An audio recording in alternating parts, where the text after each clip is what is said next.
खबर हेमा मालिनी को लेकर मथुरा से देखिए आगे चल रही हैं और उम्मीद यही है उनकी तरफ से कि वो जीत हासिल कर लेंगी। मार्जिन बहुत बड़ा है, आप देख सकते हैं 2,41,000 वोटों से ज्यादा वो अभी आगे चल रही हैं और अभी भी वोटों की काउंटिंग बाकी है।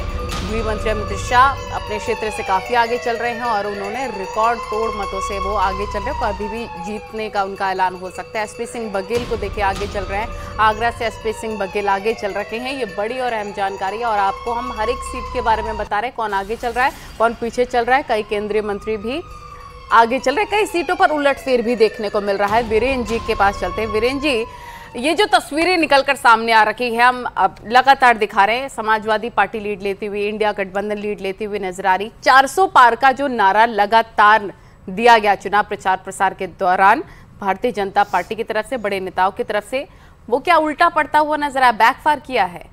हाँ, देखिए 400 पार का जो स्लोगन था, हाँ, जैसे मैं कहा भी पहले कि उत्तर कन्नड़ा के लोकसभा एमपी हेगड़े हैं जो लगातार उत्तर कन्नड़ा से 6 बार जीत चुके हैं, बड़े ही विवाद में रहते हैं, बड़े पॉपुलर हैं। 2019 में वो 66% वोट पाए थे, उन्होंने कह दिया। उसके बाद क्या हुआ कि बीजेपी में एक हवा बन गई और प्रधानमंत्री ने भी बार बार कहा, बल्कि लोकसभा में मुझे याद है उन्होंने कहा था कि बीजेपी 370 पार और एनडीए 400 पार। अब इस नैरेटिव को 400 को इतना कस के विपक्ष ने पकड़ा कि ये संविधान बदल देंगे, ये आरक्षण, ये डिक्टेटरशिप कर लेंगे। कहने का मतलब है कि अभी एक जो भाजपा के प्रवक्ता कह रहे थे कि मैं एक बात कहना चाहूंगा कि जो भी इस नैरेटिव को काउंटर करना था, प्रधानमंत्री को छोड़ के बीजेपी के कोई लोग काउंटर नहीं कर पाए।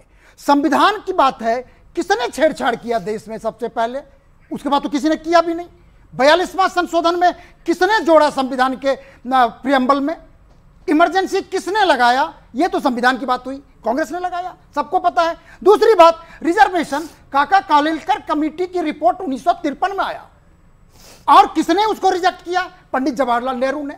मंडल कमीशन, बीपी मंडल जो मधेपुरा के थे, उन्होंने मंडल कमीशन के लिए जनता पार्टी ने 78 में घोषणा की, 79 में हुआ कि कमेटी बनेगी और बीपी मंडल की अध्यक्षता में कमेटी बना दी गई और दिसंबर 1980 में मंडल कमीशन रिपोर्ट पेश कर दिया गया। कौन था प्रधानमंत्री उस समय? इंदिरा गांधी जी। उसके बाद कौन बना? राजीव गांधी जी। उसके बाद कौन बना बाद में? नरसिम्हा राव जी। तो कहने का मतलब है कि बीजेपी प्रधानमंत्री को छोड़ के उन्होंने पूरे देश में घूम घूम के कहा कि मैं रिजर्वेशन नहीं करूंगा, खत्म। लेकिन सच देखा जाए तो रिजर्वेशन के खिलाफ, और यदि 7 सितंबर 1990 का लोकसभा का स्पीच देखें राजीव गांधी का, तो उसका वन लाइनर यह है कि ही वाज अगेंस्ट रिजर्वेशन। लेकिन राहुल गांधी इस नैरेटिव को पूरे देश में फैलाया, प्रधानमंत्री काउंटर करते रहे, लेकिन पार्टी इन नैरेटिव्स को काउंटर करने में सफल नहीं हो पाई। अरुण गोविल की तरफ से भी कुछ ऐसा बयान दिया गया जिसको लपक लिया विपक्ष ने। वो नैरेटिव के तलाश में थे, उनके पास मुद्दे नहीं थे।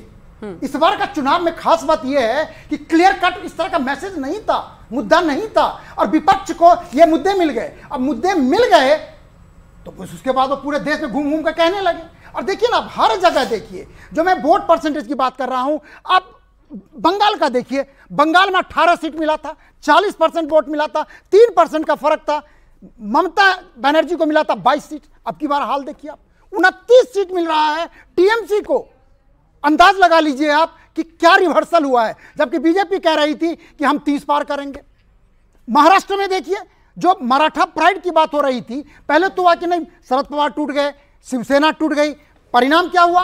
अजीत पवार 1 सीट में ट्रेंड कर रहे हैं, जो एकनाथ शिंदे हैं 6 सीट में ट्रेंड कर रहे हैं, जबकि कांग्रेस 11 सीट में ट्रेंड कर रही है। उसके बाद शिवसेना उद्धव ठाकरे 11 सीट में ट्रेंड कर रही है। तो कहने का मतलब है कि वहां भी ये जो फॉर्मूला था बैकफायर किया, और जिसका कारण है कि कहां उनको 41 सीट मिला था महाराष्ट्र में 2019 में, अब की बार उन्हें मुश्किल से 17-18 सीटों पर लीड होता दिखाई दे रहा है। लेकिन एक बात मैं आखिर में यही कहूंगा कि सरकार अभी भी बनेगी एनडीए की, भले बीजेपी के पास 244 सीट है, लेकिन सरकार एनडीए की बनने की काफी संभावना है, क्योंकि सबसे बड़ा लार्जेस्ट कोलिशन वही है। बिल्कुल, और मैं टैली से अपडेट कर देती हूँ। जीती हुई सीटें फिलहाल जो आगे है एनडीए 294 पर और आगे है आईएनडीआईए 233 पर, लेकिन जीत कितनी चुके हैं ये तो रुझानों में आगे चलने की बात है। एनडीए 109 सीटें जीत चुकी है और विपक्षी गठबंधन यानी आईएनडीआईए इस वक्त 67 सीटें जीत चुका है। तो अब जैसे जैसे रुझान नतीजों में तब्दील हो रहे हैं, चर्चाएं उस पॉइंट पर भी आगे बढ़ेंगी। और एक अपडेट अल्मोड़ा से, बीजेपी के अजय टम्टा जीत गए हैं रुझानों में। एग्जिट पोल्स में 5 में से 5 सीटें वैसे भी बीजेपी के खाते में ही जाने का अनुमान लगाया गया था। उसी के हिसाब से उत्तराखंड में बीजेपी ने शानदार प्रदर्शन किया है। 5 सीट पर बीजेपी आगे है और 2 उम्मीदवार की जीत घोषित हो चुकी है। उत्तर प्रदेश के वाराणसी में प्रधानमंत्री मोदी आगे चल रहे हैं, अजय राय कांग्रेस के प्रत्याशी पीछे चल रहे हैं, ये इस वक्त अपडेट। मेनका गांधी पीछे चल रही हैं सुल्तानपुर से और राम भुआल निषाद समाजवादी पार्टी के आगे चल रहे हैं इस सीट से। और हमारे साथ गेस्ट पैनल भी जुड़ा हुआ है, साथ ही स्क्रीन पर लगातार आप देख रहे हैं कि कौन से चेहरे, फिलहाल उनकी स्थिति क्या है, कौन आगे है, कौन पीछे है, कहां फाइट है। हमारे साथ जुड़े हुए हैं मनमोहन भट्ट जी भी, वरिष्ठ पत्रकार हैं। मनमोहन भट्ट जी, हर कोई अलग अलग तरह से आकलन कर रहा है कि आखिर यूपी में ये क्या हो गया। अखिलेश यादव का पीडीए चल गया और बीजेपी जिस मुस्लिम आरक्षण को लेकर बार बार ये कह रही थी कि देखिए ओबीसी आरक्षण उठा करके मुसलमानों को दे दिया जाएगा, उस पर सरकार ने समीक्षा तक बिठा दी थी कि पूर्व में जो दिया गया उसकी समीक्षा की जाएगी। राजस्थान में भी ऐसा ही हुआ, उत्तर प्रदेश में भी समीक्षा बिठाई गई, ऐसा निर्णय लिया गया। तो अब मुझे बताइए कि चूक कहां हुई? क्या वाकई जनता के मुद्दों को एड्रेस नहीं किया गया? क्या वाकई प्रत्याशियों ने जनता से उतना कनेक्ट किया, उतना पसीना बहाया?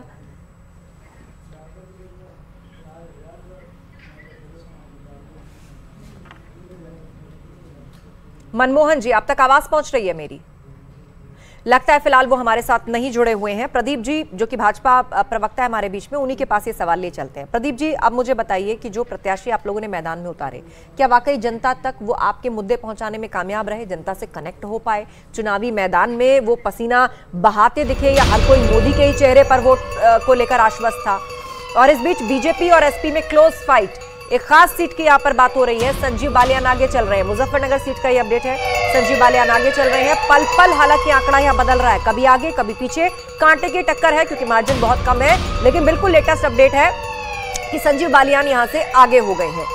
देखिए, एक तरफ कहा जा रहा मेरे था सवाल का जवाब कि मुजफ्फरनगर में चीजें बदल सकती हैं, मुजफ्फरनगर में संजीव बालियान के लिए मुश्किलें हो सकती हैं, ये कहा जा रहा था। कहा यह जा रहा था कि एक बड़ा वोट बैंक है जो नाराज चल रहा है। हालांकि बीजेपी का दावा था कि नहीं, हम यहाँ पर पूरी तरह से आश्वस्त हैं। संजीव बालियान कह रहे थे आश्वस्त हैं, लेकिन यहाँ पर संजीव बालियान और साथ ही वहाँ एक नाराजगी भी देखने को मिली थी बीजेपी के एक दूसरे बड़े लीडर, जो कि इलाके के बड़े लीडर हैं, उनके बीच, और जिसे डैमेज कंट्रोल करने की भी कोशिश बड़े लीडरशिप की ओर से की गई। और संजीव बालियान अब आगे चल रहे, लेकिन कांटे की टक्कर है, कांटे की टक्कर है। और जो सवाल रखा था आस्था ने, आपसे जवाब चाहूंगी कि क्या वाकई मुद्दों को नहीं समझ पाए, या फिर जैसा कि आईएनडीआईए के लोग कह रहे हैं कि हमने स्ट्रैटेजी बनाई थी यूपी में, समाजवादी पार्टी खास तौर से कह रही है कि हमारी स्ट्रैटेजी में बीजेपी वाले फंस गए।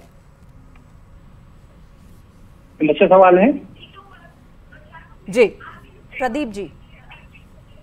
आलो जी, देखिए होता क्या है कि राजनीतिक हलकों में माना जाता है कि विकास की राजनीति अक्सर बहुत टफ होती है।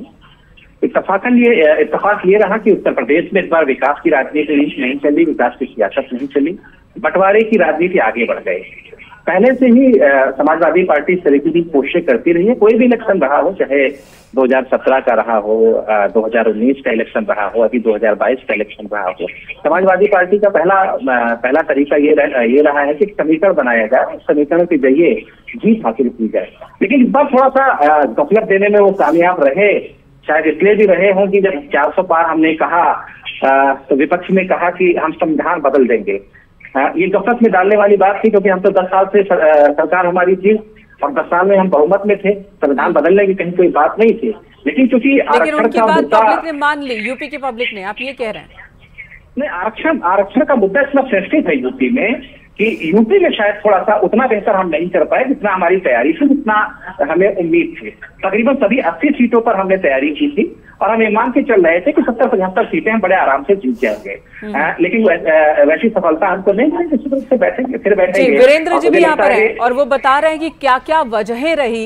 हालांकि अब बीजेपी जो है वो मंथन करेगी, जाहिर सी बात है, लेकिन वजहों पर एक नजर डाले तो कैंडिडेट सिलेक्शन एक बड़ा वजह बताया जा रहा है कि यूपी में कई ऐसे कैंडिडेट थे जिनको लेकर नाराजगी थी लोकल लोगों के बीच में और लोकल नेताओं के बीच में, उसे एड्रेस नहीं किया गया। मुद्दों को लेकर बार बार विपक्ष कह रहा है। वीरेंद्र जी आप बताएं, जो एसपी कह रही है कि हमने स्ट्रैटेजी बनाई थी इस बार यूपी में और यूपी में बीजेपी वाले फंस गए हमारी स्ट्रैटेजी में, चाहे वो कैंडिडेट हो या फिर मुद्दा हो। देखिए, एक जनरल जो वहां का इलेक्टोरल ट्रेंड है जो अभी तक हमें दिखाई दे रहा है, अब कारण आप इधर ढूंढे उधर ढूंढे, नैरेटिव की बात हम कर चुके हैं कि जिस तरह से नैरेटिव क्रिएट किया गया सरकार के तरफ से, उसको प्रधानमंत्री को छोड़ के डिफेंड ढंग से नहीं किया गया और अपोजिशन उस नैरेटिव को इतना आगे निकल के पहुंच गई कि बाद में वो कास्ट से भी जोड़ दिया गया। जो मैंने कहा कि उत्तर प्रदेश में MY फॉर्मूला लोकसभा में 10 वर्ष में पहली बार ऐसे काम किया है। नहीं तो पहले MY है या PDA होने की वजह से इस बार जो गैर जाटव दलित थे जो बीजेपी के साथ जाते माने जाते थे उसमें भी सेंधमारी हुई है। OBC एक तरफ तो बीजेपी कह रही थी कि हमने यादवों में सेंधमारी कर ली है, लेकिन ऐसा लगता है कि गैर यादव OBC में PDA ने सेंधमारी कर ली है। बिल्कुल ऐसा हुआ है, क्योंकि वहां पर यदि ऐसा नहीं होता तो 8% वोट बीजेपी का नीचे कैसे आएगा। राम मंदिर हुआ, इतना इंफ्रास्ट्रक्चर का डेवलपमेंट किया, इतने एयरपोर्ट बनाए, प्रधानमंत्री हमेशा बनारस जाते रहे। कहने का मतलब विजिबिलिटी देखें, चाहे प्रधानमंत्री का हो, चाहे योगी जी का हो, चाहे सरकार का देखिए तो आपको लगेगा कि ऐसा क्यों हुआ। तो क्यों हुआ इसका कारण यह है नैरेटिव। क्योंकि देखिए at the end of the day हम इस बात को स्वीकार करें या न करें, लेकिन आज भी हिंदुस्तान में कास्ट मैटर्स। जी, तो आप कह रहे हैं कि ये कास्ट है, कास्ट जो आरक्षण का मसला, जातिगत जनगणना की बात कही गई, जिसकी वजह से इस तरह का मैंडेट देखने को मिल रहा है। अब ये बताइए, चलिए आगे बढ़ते हैं। नतीजे तो क्लियर हो रहे हैं, एक एक सीट की तस्वीर हम भी क्लियर कर रहे हैं। न्यूज़ 18 में रुझान और नतीजे सब बता रहा है, सबसे पहले उस पर हमारी निगाह है। लेकिन अब अभी तक की जो तस्वीर है, यानी कि एनडीए की सरकार बनती तो दिख रही है, गठबंधन की सरकार, ये बीजेपी की सरकार बनती नहीं दिख रही। और ऐसे मौजूदा वक्त में गठबंधन के सहयोगी दल, खासकर जेडीयू, खासकर टीडीपी, इनकी भूमिका किस तरह से आप देखते हैं? देखिए, ये हमें याद करना होगा अटल जी के समय को, जब 1996 में सरकार बनी, 13 दिन सरकार चली। उसके बाद 98 में सरकार बनी, थोड़े दिन चली, और 99 में बनी। उसके बाद सरकार लगातार 2004 तक रही। उसमें यह था कि जब एनडीए का एजेंडा तय हुआ तो 3 मुद्दे को उसमें से हटा दिया गया, चाहे राम मंदिर का मुद्दा हो, चाहे यूसीसी का मुद्दा हो, चाहे 370 का मुद्दा हो। तो निश्चित रूप से यदि भाजपा के पास 272 की संख्या नहीं है, 244 ही रहेगी, तो निश्चित रूप से इन मुद्दों पर, हालांकि राम मंदिर का मुद्दा निकल चुका है, 370 का मुद्दा निकल चुका है, लेकिन यूसीसी का मुद्दा है, जनगणना है। तो इन सब मुद्दों पर अब यह होगा कि जो एलआई हैं उनको आपको स्ट्रांगली, फोर्सफुली, चाहे जैसे भी आपको मना के बैठाना होगा और सहमति से एक निर्णय लेना होगा कि ये करने हैं, ये नहीं करने हैं। अंग्रेजी में बोलते हैं डूज और डोंट डूज, ये तो निर्धारित करना ही पड़ेगा, उसके बाद सरकार आगे बढ़ेगी। ठीक है, हमारे साथ समाजवादी पार्टी के प्रवक्ता भी हैं आलोक। अलीगढ़ से बड़ी खबर, और अलीगढ़ से बड़ी खबर है, कांटे की टक्कर में यहां बीजेपी आगे हो गई है। पल पल यहां रुझान बदल रहा है। बीजेपी के सतीश गौतम अब 4105 वोट से आगे हैं। बीच में वो पीछे हो गए थे, लेकिन अब वहां पर एक बड़ा उलटफेर हुआ है कि यहां पर कांटे की टक्कर में फिलहाल आगे चल रहे हैं बीजेपी प्रत्याशी सतीश गौतम, 4105 वोट से आगे चल रहे हैं। अलीगढ़ में ये बड़ा उलटफेर हुआ है, हालांकि मार्जिन बहुत कम है और मुझे लगता है कि अब ज्यादातर उन सीटों का जो रुझान है वो अब तेजी से सामने आ रहा है जहां पर कांटे की टक्कर है। बताया जा रहा है 10 से 15 सीटें हैं जहां पर मार्जिन बहुत कम चल रहे हैं और वही निर्णायक साबित हो सकती हैं। हमारे साथ मनमोहन भट्ट जी भी हैं, सीनियर जर्नलिस्ट, उन्हीं से रिएक्शन लेते हैं। मनमोहन भट्ट जी, अब देश की बात करें तो यहां अब आप किस प्रकार की सरकार देख पा रहे हैं? 297 पर एनडीए रुझानों में आगे, 230 पर आईएनडीआई रुझानों में आगे। बहुत से वादे मैनिफेस्टोज में हुए, चाहे वो सत्ता पक्ष ने किए या विपक्षी गठबंधन दलों ने किए, बहुत बड़ी बड़ी बातें लोगों के लिए दिखाई गई। अब बताइए कि इसको इम्प्लीमेंट करना कितना आसान, कितना मुश्किल, इन रुझानों के आधार पर अगर आप लोकसभा के स्वरूप को इमेजिन करें।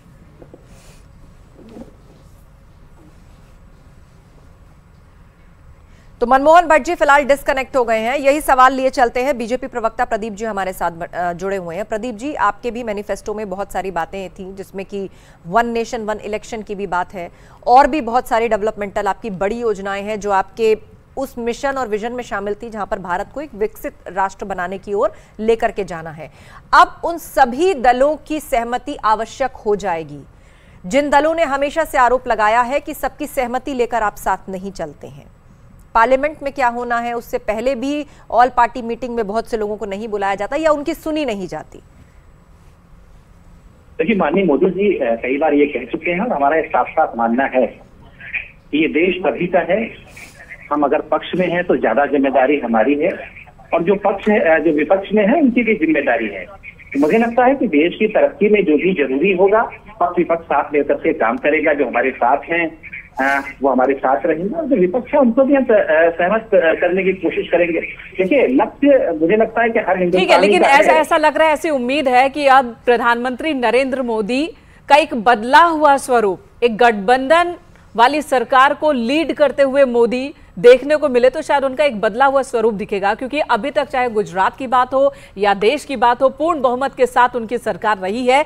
इस बार गठबंधन वाली सरकार, जिसको वो खुद अपनी भाषा में खिचड़ी सरकार कहते रहे हैं, वो देखने को मिल रहा है।